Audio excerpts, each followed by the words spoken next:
Folks, thanks for coming along tonight, where Ehud Yaari makes a welcome return to the Sydney Institute, and thanks to the Australia, Israel and Jewish Affairs Council for making it possible for Ehud to be here today.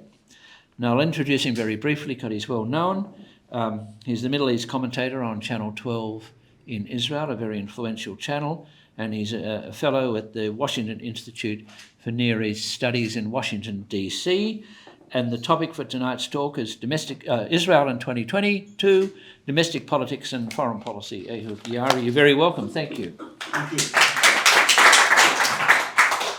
Thank you, everybody. Good evening. Always be good to be at the Sydney Institute and in Australia. I will offer you some... Hi, Mike. Hi, Carol. I didn't notice you. Sorry. I will make some, as usual, blunt comments, and then we can have a conversation. I will start with Ukraine. Speaking about the Middle East, you should start with Ukraine.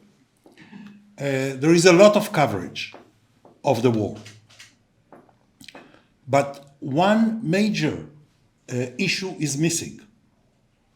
Certainly in the American and the Australian press, to the extent that I'm able to follow. And that is, since 2015, September, when the Russians first sent their Air Force and other units to Syria to save the illustrious President Assad, the Russian army, going through a process of modernization, changing the formations of the Russian army to a tactical battle groups, which we see in the Ukraine now, half of them wiped out effectively. The Russian army has turned Syria into a testing ground for its forces. They have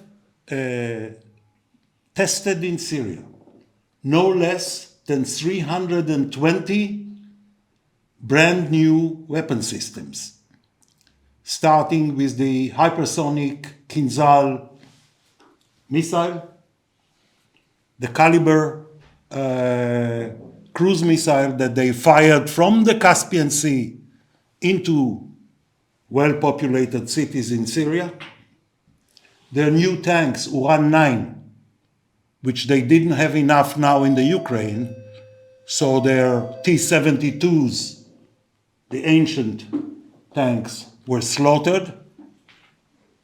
Everything. Let me be careful, almost every Russian pilot who's flying sorties over Ukraine now has had few months of carpet bombing in Syria. Almost all the generals and what they call senior colonels of their ground forces had few months in Syria. And they felt that Syria proves that the renovated Russian army was doing well. And this is how they took the decision to go into to invade Ukraine. Except in Syria, they didn't have a real enemy, a real adversary. In Syria, they were confronting a bunch of rebel militia groups, poorly equipped, no heavy weapons, no anti-aircraft defense system, no planes, of course, no air force. But the Russians came out of Syria. They're still there, in 20, 25 planes still there, and some military police battalions. But they came out feeling that they have tested their new army and it's working. It doesn't, as we all know. And the poor, almost ridiculous performance of the Russian army in Ukraine has a lot to do with what happened in our neighborhood. Syria misled Putin. He saved President Assad and this awful regime, cannibalizing his own people. 14 million displaced people out of a population of 23 million, whether outside the boundaries of Syria or displaced inside. But if it was not for Syria, that's my opinion, you won't have Ukraine. He totally misled himself. His generals misled themselves to believe that they have tested everything and it's working fine. And the Middle East is watching. And the Middle East, Jews, Arabs, but I'm speaking mainly about Arabs and the rest of the Middle East, Kurds, Turks, Iranians. Everybody is drawing their conclusions. Russia is not only not a superpower in economic terms, economy the size of Italy, no more, but Russia is not a military superpower anymore. Do we want to buy Russian weapon systems, Russian planes, Russian tanks, anti-aircraft batteries? The answer is no. Egypt, for example, our good friend, is negotiating to purchase a bunch of Sukhoi 35. That's the best plane the Russians have. It's sort of the equivalent, supposedly, of the American F-35, the stealth fighter, which we are flying. They will negotiate. They will not buy. And the same goes for the rest. So Ukraine is costing Putin and whoever comes next, it's costing him the Middle East.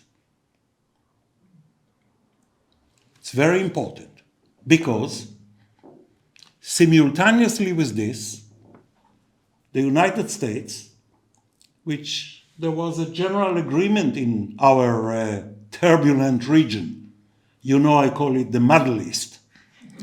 Everybody in the region acted on the assumption since Obama, but certainly with Biden, that the Middle East was retreating for the region, losing interest, cutting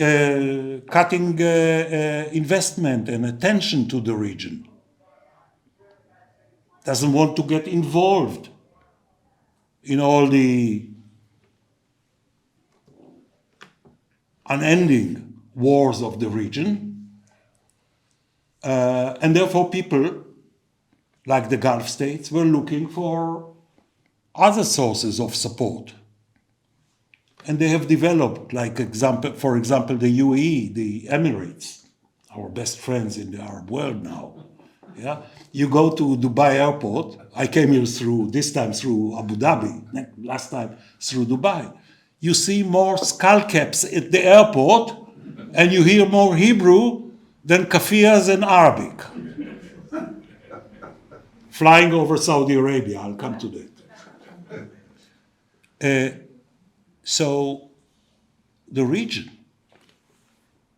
as a whole, which was working on the assumption that the US is going to be less present, less influential, less interested,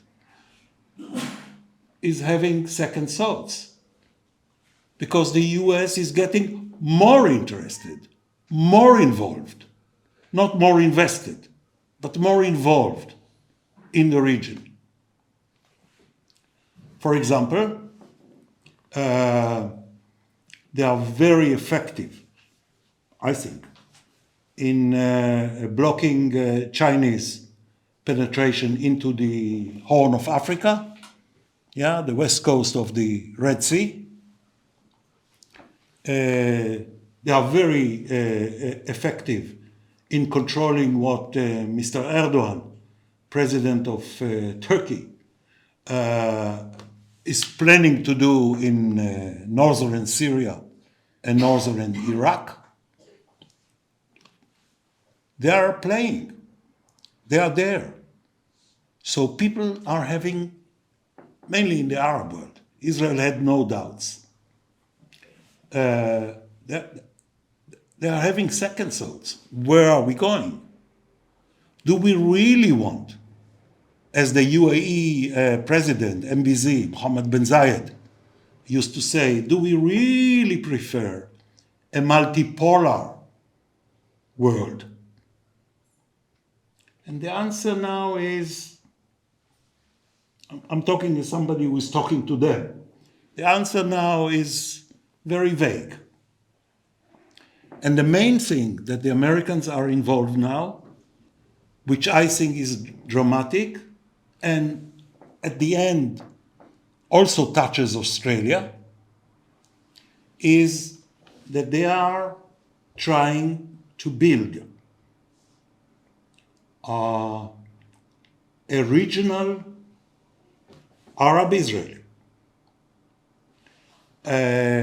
anti-missile defense integrated system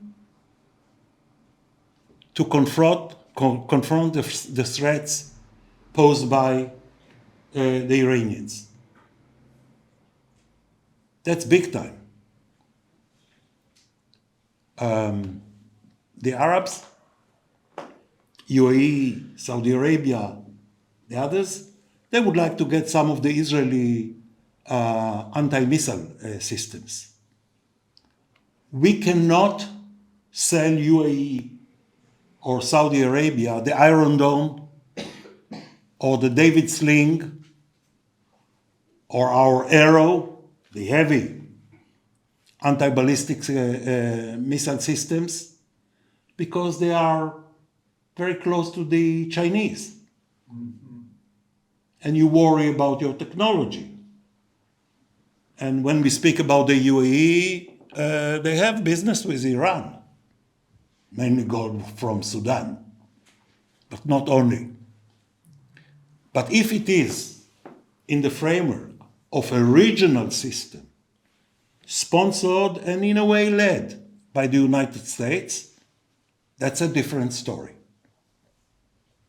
So if you have an Arrow battery somewhere in Saudi Arabia or UAE, it can be operated by Israelis. We don't have to hand over the technology. This is a tectonic shift in the landscape of a very turbulent region. I don't want to repeat what I said last time I came here, in which several countries, I don't want to say many, but I could say many, are basically melting down, and there are countries only on the map. The Biden visit to Jerusalem, he will pay his respect. I'll say a word about them in a while. He will pay his respects to the Palestinian Authority. From Jerusalem, he goes straight to Saudi Arabia. How does he explain the fact that he is willing to talk to the Crown Prince, MBS, Mohammed bin Salman, responsible for the slicing of the journalist Jamal Khashoggi? They're already saying it's for the security of Israel. It's not. It's for having more oil going to Europe. But if you watch it, the Americans have now established a special task force, naval task force in the Red Sea. They didn't have it before. They are doing joint drills with Israel and the Arab allies, I can call them, over the Eastern Mediterranean and in the Red Sea. It's a different picture. And this is why I allow myself to say we have a tectonic shift. I will add to that, with your permission, 2 points. I know, I said before, the international media misses the role of Syria in Ukraine. But the international media, unfortunately, including my channel, no question about it, they are missing 2 other developments. One is the growing rivalry to the point of active confrontations between Iranian and Turkish proxies. In northeastern Iraq, northern Syria, politically in Lebanon, in Yemen, etc. What you see is Turkey and Iran, the 2 non-Arab ex-imperial superpowers of the region, which have learned over, let's say, 300 years to conduct a competition, rivalry, without getting into a fist fight. They are beginning to get into a fist fight. You see in Iraq, the Iranian-led militias bombing the Turks, who have invaded northern Iraq and have bases there. Same goes for northern Syria. You have elections in a key country, I think the key country of the Middle East, Iraq. The Turks are supporting one side, the Iranians the other side. The Iranians lose the elections. That was in October last year. Since then, they cannot elect a president or form a government because the Iranians, losing through their proxies the elections, would not let a government be formed or a president be elected. The same now in Lebanon. We had elections just now. Hezbollah suffered a humiliating defeat. All their allies were not re-elected. They lost the majority in parliament. They cannot dictate who is going to be, in October, the next president of Lebanon, or who will form the government. But they can, like in Iraq, prevent it from happening. And I could go on and on to explain, to demonstrate how the Iranian-Turkish rivalry is getting more fiercer and a bit more violent. The second point I need to make is, with this at the background, you have Turkey, Mr. Erdogan, a very peculiar type of statesman, picking a fight with Greece now, huge tension over the Aegean and the islands, and etc., but he's making peace with the Arabs and the Israelis. So, this journalist, Khashoggi, he was a friend of mine, by the way, was cut to pieces in the Saudi consulate in Istanbul. He moves the trial back to Saudi Arabia. I will place a bet on the result. And he's begging the Saudis for reconciliation. He already did with the Emirates.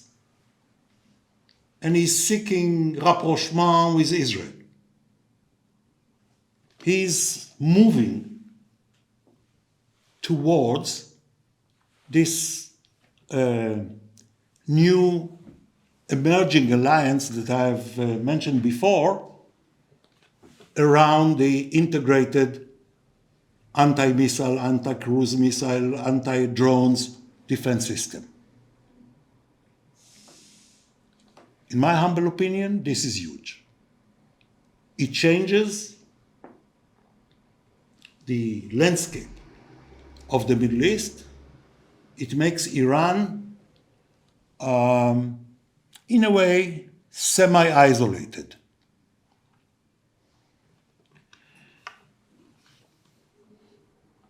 We have now a test that is, I will not go into the details because they are very technical, but generally, we are engaged in maritime boundary demarcation talks sponsored by the Americans with Lebanon. There is no Lebanon anymore. The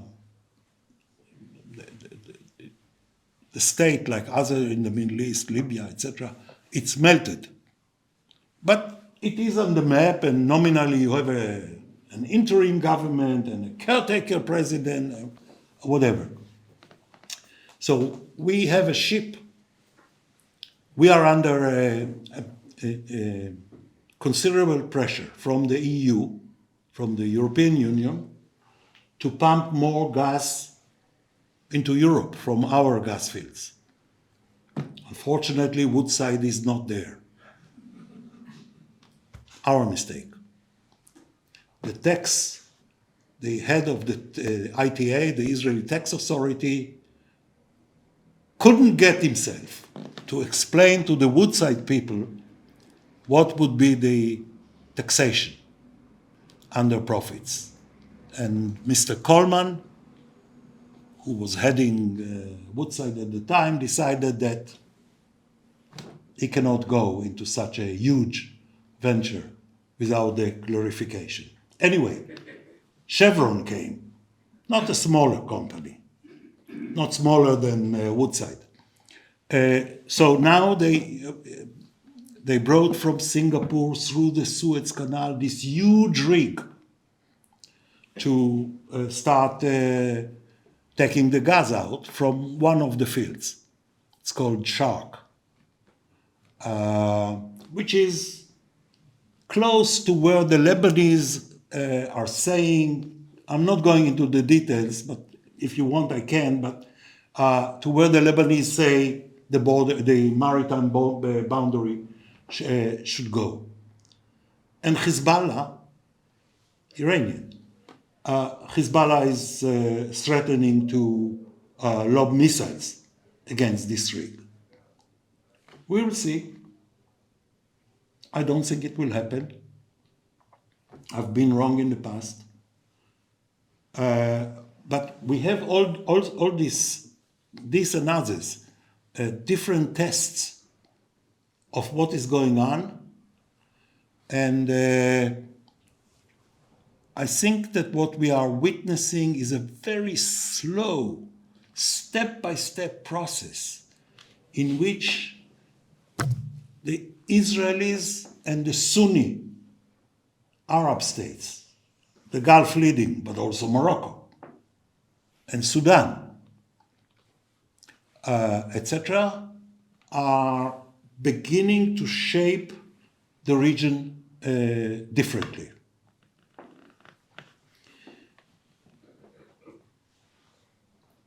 One word about the Abraham Accords.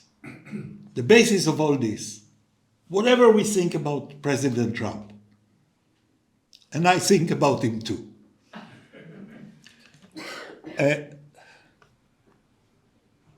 this is the basis for what is happening now.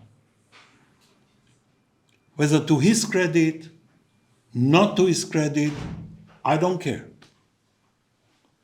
You have a different reality. And with this,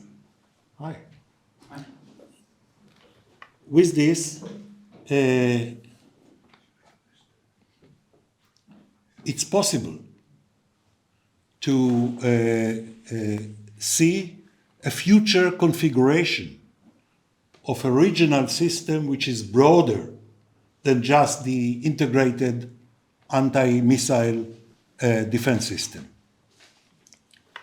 There is, we have in the Red Sea what is called the Red Sea Council, which is mainly now of economic nature, but is slowly developing into having some military dimension, securing the naval lanes in the Red Sea, huge traffic there, threatened by the Iranians' proxies in Yemen, on the Bab el-Mandeb Straits leading in. And we have in the up north, at the northern end of the Suez Canal, we have the East Med organization, which already has military dimension. So you have Israeli, UAE, Egyptian, Bahrainis, whatever, training together.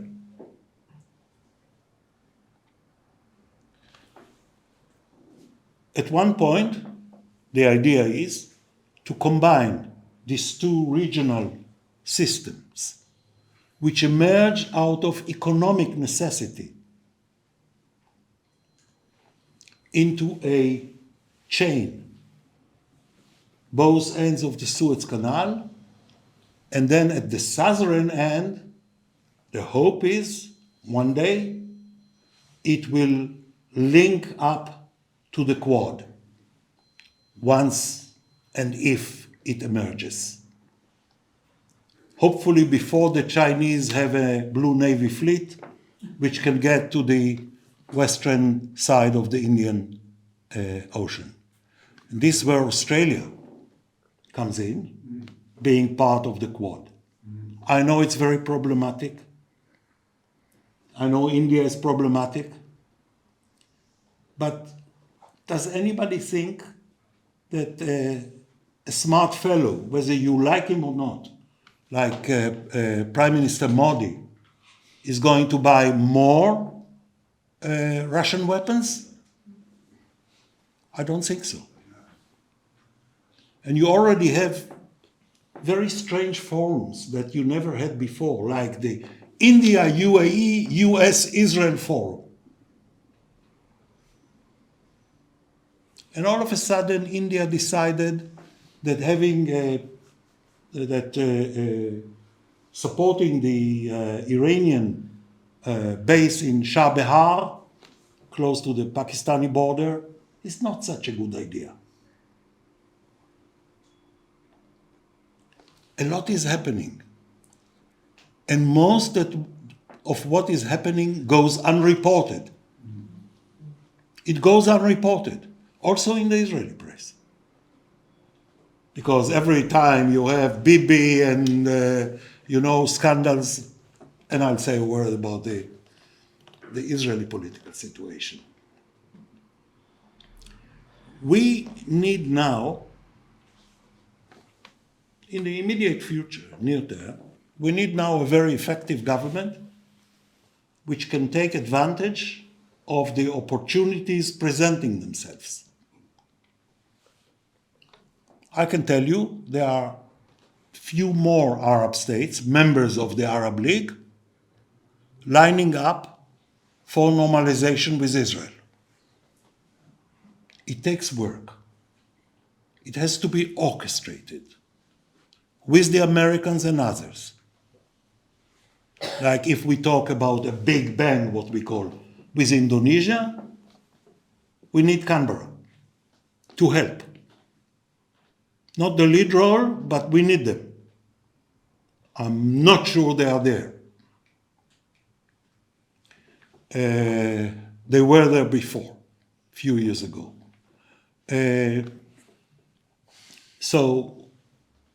But in Israel, we have by now, a totally dysfunctional political system. We have a government which will collapse any day because it has a majority of 1 in parliament and already 5 defectors that have decided on what day exactly they are going to vote no confidence. The government is a mosaic of an Islamist Arab party, extreme right-wingers, bordering on racists,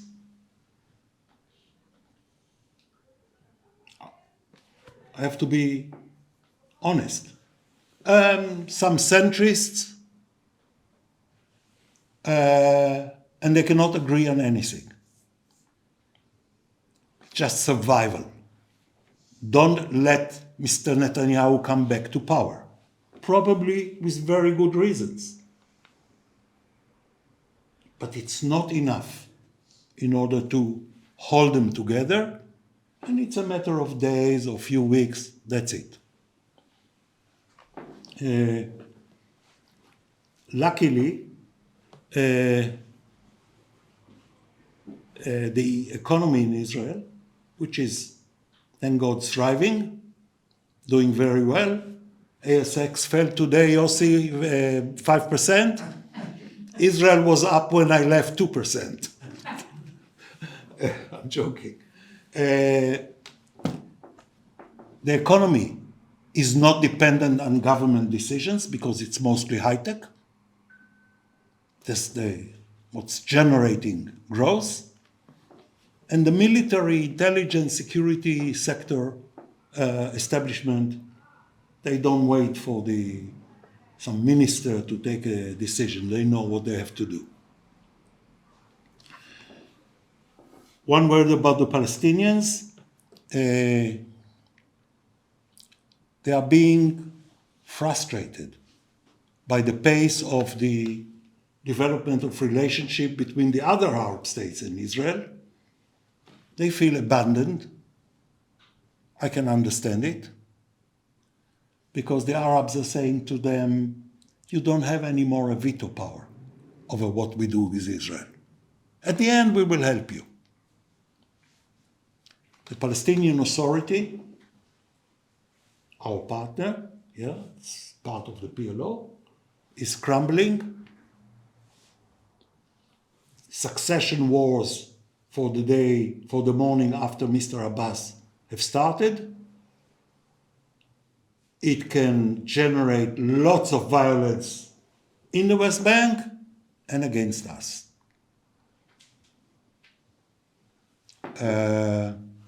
Negotiations, unfortunately, are not in the cards because that's their position now. Finally, I will say a few words about what is really happening in the Middle East and goes unreported. Not the Age, not the Sydney Morning Herald, not the Australian, not the Daily Telegraph, nobody is reporting, I think. And that's an ongoing war escalating between Israel and Iran. We have a real war going on now. It's continuous. Yes, it's intermittent. It's not declared. It's fierce. It's not a full-scale war, but it's a very serious affair. So, in the past fortnight or so, you may have read that 5 Iranian nuclear scientists were found dead. Damascus airport is out of operation because of an Israeli raid.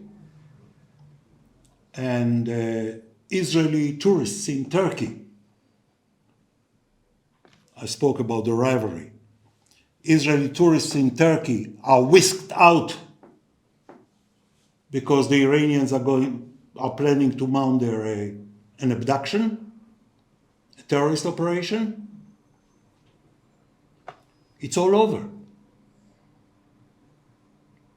I think since 2017 until today, the Israeli Air Force has conducted more than 1,200 raids on Iranian targets in Syria, apart from other operations not by the Air Force, mostly unreported.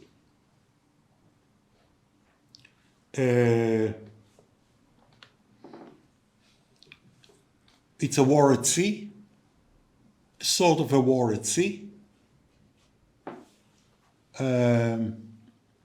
Cyber, and it's escalating. So, We should wrap up in a minute. yeah, I will. So, thank you. The Israelis cannot allow the Iranian plan of building a war machine on Syrian territory to go ahead. Israel cannot allow Iran to provide Hezbollah with their 100,000 missiles, the ability to convert many of these missiles into precision-guided missiles that can hit any target within 50 meters. Which means if they keep trying, this week it was Damascus airport, next time it will be some Syrian port, etc. We cannot take this risk, because then you have hundreds of targets in Israel within range, and our defense systems can cope with so many at the time, not with all. So this is going to go on, and I think it will accelerate and expand. The second thing is, and here I conclude, is the nuclear program.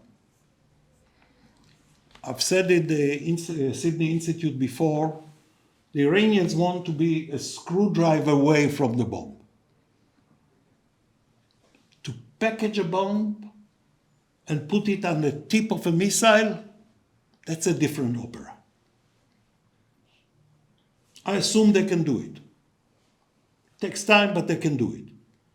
But if they do it, they are on record. Egypt, Saudi Arabia, Turkey, we will not be far behind. Does Iran want a nuclearized Middle East? It's one thing to have Israel have whatever arsenal it's supposed to have and never use it, and a different thing to have Turkey, Saudi Arabia, Egypt, maybe UAE have bombs. So probably the best way now would be if they can get a renewal of the pretense renewal, it's no more, of the 2015 nuclear deal that Obama did, gain some time and see what can be done in the future. The main thing now is the alliance with the Arabs and foiling the Iranian plan to turn Syria into a base for their missiles, their drones, their cruise missiles, and from Syria and Iraq border, subvert and undermine Jordan. I'll stop here. Thank you. Well, many thanks to Ehud Yaari. So we go to questions and discussion. I'll run this part of the room here. Paige will do the other part down there. I've got a question here from our Zoom people on Iran. But before I do that, just you spoke about that Russia's no longer... By the way, can I ask everyone to keep their comments very brief? You spoke about how Russia's no longer a military power, but of course, as you know, it's got a lot of nuclear weapons. Are they still relevant? They are absolutely relevant in the context of Europe and NATO and the United States. The Russians were very careful all the years about, for example, their nuclear assistance to Iran. I remember a meeting with the head of the Russian Nuclear Atomic Energy Commission, Romyantsev Alexander. He was at the time the ambassador in Finland. And he said to me, we never gave them anything. They will not have a bomb. And I said earlier today, I don't know any country that wanted a bomb and had to spend 30 years not getting it. How long did it take Pakistan with AQ Khan? How long did it take India? The Iranians are much more sophisticated. There is a reason why 30 years after they started the nuclear program, they don't have a bomb.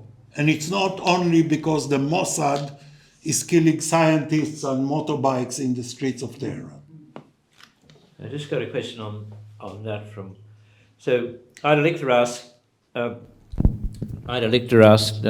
why are the US and the other P5+1 members trying to revive the Iran nuclear deal when the Iranians will use it to sanction terrorism and destabilization? So what's your position on the Biden administration and that arrangement? Yes, I think nobody in my part of the world likes the nuclear deal. But it was done in 2015, and now the question is very practical. If you don't renew the nuclear deal, it's a pretense, it's fake, we all know. But if you don't renew it, then you have the Iranians speeding up. And it poses the question to Israel and the US and others, what are you willing to do about it? My position is, I'm not the only one. My position is, let's buy more time. I'll give you an example. If Israel will act, I know my country. It doesn't matter who is the prime minister. Doesn't matter at all. If Israel has to act because it feels that the danger is imminent, we would be happy to have some equipment that we didn't get so far from the US. Let's buy time. Let's have the Iranians stop at the level which was specified in the 2015 agreement, and we'll go from there. Will we have to act one day? I think so. But what's the hurry?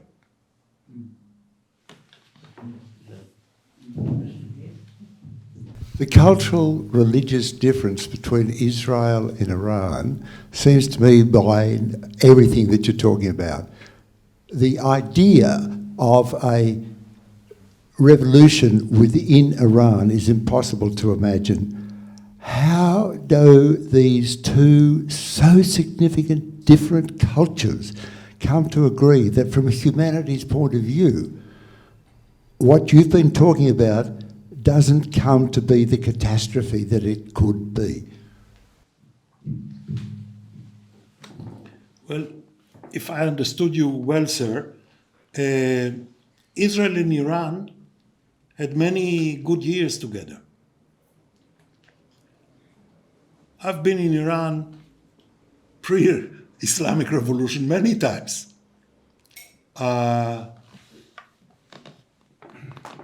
Iran has been transformed first by the Khomeini clerical takeover of the state, but there has been another transformation, which again goes unreported, which is Iran has been taken over by the officers of the Revolutionary Guards, who control, amongst other things, not just Hezbollah and the militias and everything, they control huge economic empire. They have proven that they can survive under sanctions. If you read Russian media on the Middle East, their top think tanks, Rayak, etc., they are all saying Russia should learn now from Iran how to deal with sanctions, how to bypass sanctions, etc. I'm not speaking about regime change. I don't think it's in anybody's hand. This is a great nation with 80 million people, third of the GNP of Turkey, which is also 80 million people. Important to remember.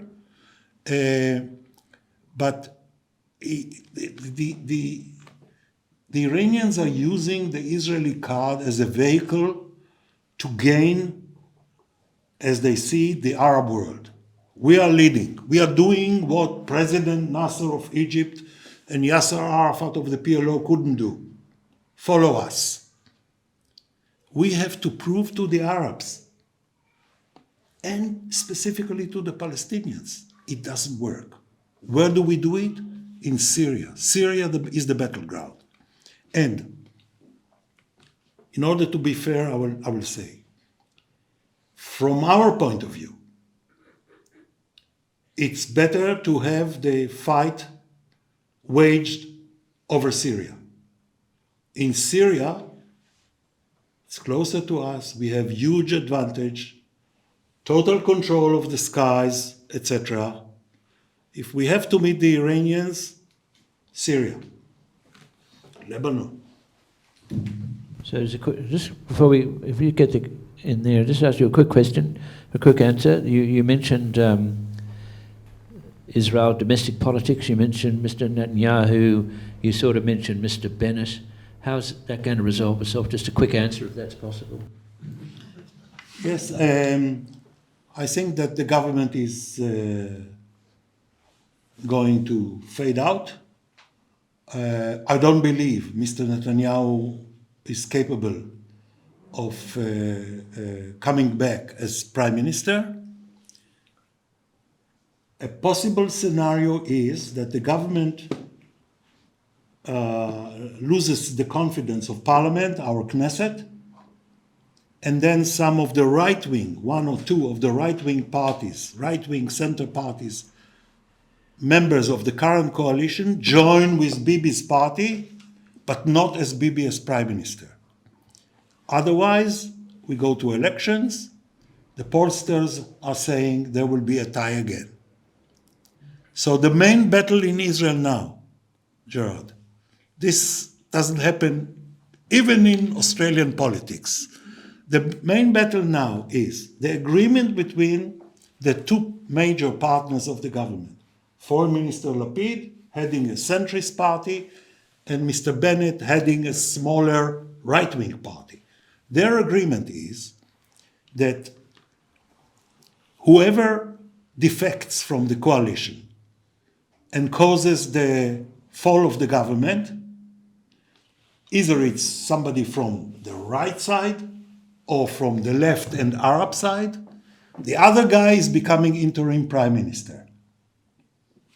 Did I explain myself? So, let's say, if somebody from Bennett's party causes or one of his allies causes the no confidence vote to pass, then Lapid becomes interim prime minister until elections and the formation of coalition and probably another elections, etc. If it's somebody from Lapid's side, let's say Labour Party, Israeli, what remains of Israel Labour Party or the Arabs, etc., then Bennett remains as interim prime minister. The whole game now is not who will be prime minister, it's who will be the interim prime minister. This is why I said dysfunctional. Yeah, we get it, yeah. Jonathan. Is there any risk, or what is the likelihood of the war between the wars becoming an all-out conflict? The war between the wars. The war between the wars. Yeah, this is how the Israelis describe the current state of affairs between us and the Iranians. It's not a war, it's the war between the wars. It's meaningless, in my opinion. But they use this term, and they have even acronym for that, and WBW, War Between Wars. I think, I said, this is escalating. The Iranians are promising or threatening response and revenge, and etc., etc. It's not the first time. It can get into much bigger scale. It is, I'll give you an example. The Iranians have positioned a boat, a cargo boat, a big one, which they have turned into a ramp for cruise missiles and attack drones, and positioned it in the Red Sea, next to Eritrea, which used to be our friend, but now is a hermit like North Korea of the Horn of Africa. The Israeli Navy never admitted, etc. The Israeli Navy sunk it. They now put another one instead. I think the same will happen, or something similar. It's getting more and more serious. More and more serious. And at one point, you may have a clash. One example that I have to give, which is on my mind. If you remember the Saudis, the Iranians 2 years ago, mounted a massive cruise missile and drone attack on the biggest oil installation in the world in Abqaiq, Saudi Arabia. Sort of successfully. They might be thinking of trying to do the same with more drones and more cruise missiles because of Israeli defenses against Israel. That would be a trigger for a big confrontation.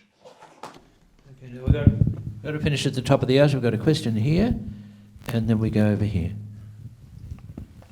Ehud, two quick questions. The first one is, you didn't mention China and its relationship now with Iran. How important do you see that strategic and economic relationship? And secondly, do you see that Turkey is basically trying to curry favor with Israel to get the pipeline going through Turkey so we can get a clip rather as part of this whole rapprochement? Thank you. I will start with the second one. The idea was, the plan was to have a pipeline going from the Israeli gas fields, and the experts are telling me there are 4, 5 more Leviathans, huge gas fields, to be tapped. The idea was to have a pipeline going underwater to Crete and then to Italy. The Americans have reached the conclusion that it's not economic. Probably, I'm no expert on that. At this point, the Israeli decision is no pipeline. We will go with Egypt. We have huge interest in Egypt and the well-being of Egypt. Just think about what it means, a collapse of this nation of 100 million people living along this sliver of water, the Nile River. It's a catastrophic scenario. So we go to Egypt, to the LNG plants in Egypt, and if needed, they will have more LNG plants. That's the sort of the decision and the agreement with the Egyptians. Now, when I speak to the Egyptians, just let me mention, they are fighting ISIS in the Islamic State in the Sinai Peninsula, between them and us. Who's doing the job? Israeli Air Force. We have allowed Egypt to violate the peace treaty between Israel and Egypt and introduce massive forces into the Sinai, which is prohibited by the peace treaty military protocol. So no gas, no pipeline to Turkey, also because of the topography of the seabed going to Turkey, although it's shorter. That's at this point out. About China. Just very quickly on China. China is not really present except for trade, business, and generating debt, mainly states on the west coast of the Red Sea, the Horn of Africa. They are very careful not to become diplomatic players. Yes, they have envoy for every region. They come up with all sorts of plans for negotiations on Gulf security, Israeli-Palestinian, peace in Ethiopia, etc. But it stays on paper. They are not there yet. And the Americans are pushing harder than before, mainly the UAE. Okay, final quick question. Yes, I just wanted to know Speaking. where does Israel stand in the Ukraine-Russia conflict? Israel took some time, unfortunately. I'll explain in a second why. It's clear Israel is with the Ukraine. We're sending all sorts of stuff there in the field hospital, and helmets, and all sorts of non-lethal equipment.